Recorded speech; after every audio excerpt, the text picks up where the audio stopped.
ఈరోజు దేవుని వాగ్దానము.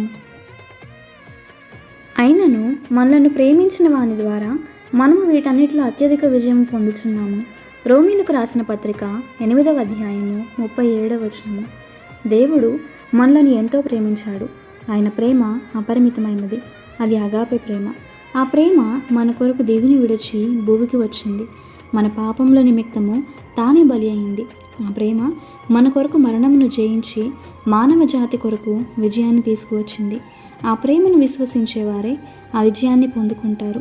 దేవుని అందలి ప్రేమ మనకు ఈ లోకమును జయించుటకు శక్తినిస్తుంది. నన్ను ప్రేమించువారు నా ఆజ్ఞలను నెరవేర్చుదురు అని దేవుని వాక్యం సెలవిస్తున్నది. ఆయన ఆజ్ఞలు మనలను నీతి మార్గంలో నడిపేవై ఉన్నవి. నీతి మనను పాపం నుండి దూరంగా తీసుకువెళ్తుంది. ఇలా ఆయన ప్రేమ, మనకు ఆయన యందున్న ప్రేమ మనలను పాపమును జయించేలా చేస్తాయి. పాపపు లోకమును జయించలేక, దానిలో జీవించలేక సతమతమవుతున్న ప్రియ సహోదర సహోదరి, దేవుని ప్రేమను గుర్తించు, దేవుని ప్రేమించు. అప్పుడు ఆయన ఆజ్ఞలను గైకొనే శక్తి నీకు వస్తుంది. ఆయన యందలి నీకున్న ప్రేమ నిన్ను పాపమును చేయనివ్వదు.